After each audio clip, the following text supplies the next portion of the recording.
Important है और क्या बिल्कुल इंपॉर्टेंट नहीं है, फिर तो बात ही खराब हो गई ना बच्चों। तो इतने अंडरलाइन नहीं लगाने हैं, ठीक है, इतना हाईलाइट नहीं करना है, ज्यादा से ज्यादा 4 लाइनों में 3 वर्ड्स को अंडरलाइन करो बस। तो आपका मान लो 6 या 7 लाइन का आंसर है, तो आपने उसमें 5 वर्ड्स अंडरलाइन करने हैं टोटल, बस 5 वर्ड्स, इससे ज्यादा नहीं, ठीक है। उसको आप अंडरलाइंड कीवर्ड्स बोलोगे, ऐसा नहीं कि पूरे को बस लाइन लंबी लंबी करे जा रहे हो।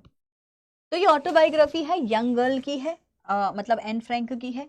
और इन्होंने डायरी के बारे में इसमें बताया है, क्योंकि उनके ज़्यादा फ्रेंड्स नहीं थे, इसीलिए उन्होंने बोला मैं डायरी लिखती हूँ। आज फादर ने गिफ्ट किया है, her father has gifted this diary उनके 13th बर्थडे पर, which she named as Kitty. नाम क्या रखा इसका, चैट सेक्शन में आंसर देंगे, नाम क्या है उसका, उनकी डायरी का नाम क्या है, बताओ जल्दी चैट में लिखो फटाफट से, उनकी डायरी का नाम क्या है। डायरी का नाम है किटी।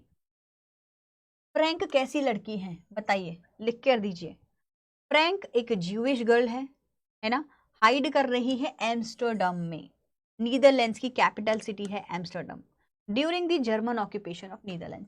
नीदरलैंड्स को जब जर्मनी ऑक्यूपाई करने आई थी वर्ल्ड वॉर सेकेंड के टाइम पर, तो सब लोग एम्स्टर्डम में जाकर छुप गए थे अपने फादर के कहीं ऑफिस में।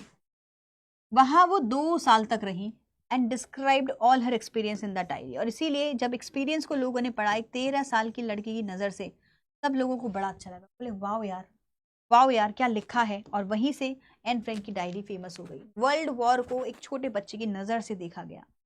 तो एन फ्रैंक कैसी हैं, ज्यूइश गर्ल है। कौन सी बर्थडे पे दिया था डैडी ने उसको ये जो डायरी है इसका गिफ्ट।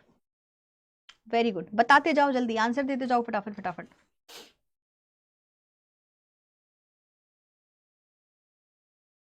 Kitty cat diary.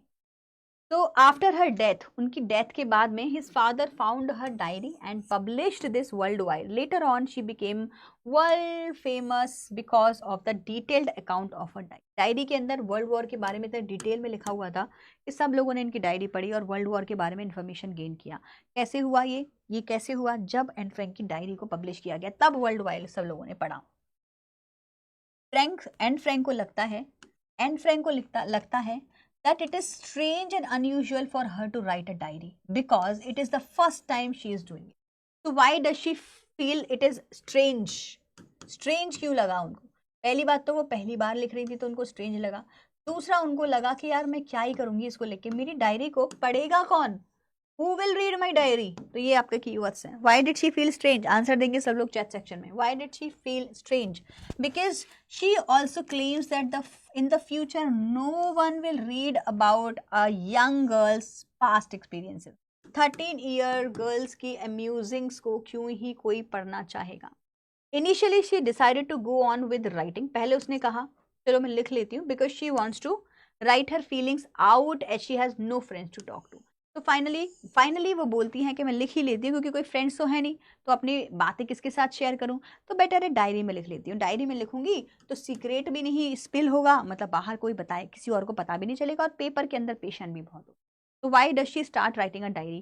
भाई ये क्वेश्चन बहुत बार आया है, पहले भी आया है, इस बार फिर आएगा, कर लेना प्रैक्टिस, शॉर्ट में आए लॉन्ग में आए जैसे भी आए। Why does she start writing a diary, ठीक है चलो आंसर करो, वो डायरी लिखना क्यों शुरू करती हैं।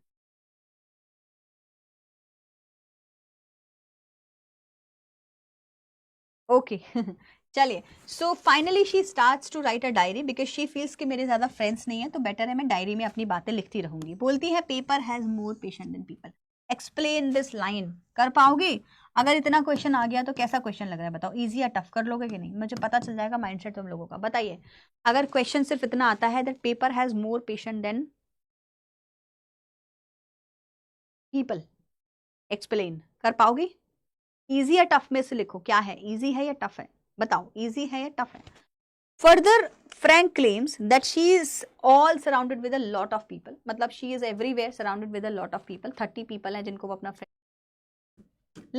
लेकिन I cannot confide my secrets to anyone, मैं किसी के साथ अपने सीक्रेट्स कभी शेयर ही नहीं कर सकती। This is why she started writing a diary। ये आपका प्रॉपर आंसर फ्रेम हो गया, कर लोगे ना, इजी है, बढ़िया। She wants to treat her diary as a true friend, बोली इसको ट्रू फ्रेंड बनाऊंगी, नाम रखूंगी इसका किटी, और इसी से ही सारी बातें करूंगी। अब देखो उनकी फैमिली डिटेल्स हैं, कुछ कुछ चीज़ें आपको पता होनी चाहिए। सबसे पहले तो ये कि इनकी सिस्टर जो है वो 1926 में पैदा हुई थी और ये 1929 में, तो 3 साल का फ़र्क है, ठीक। उसके बाद में क्या, सीधे इनका 13th बर्थडे की डेट आएगी। इनकी ग्रैंडमा जो है वो जनवरी 1942 में डाई हो गई थी बच्चों, डेथ हो गई थी इनकी।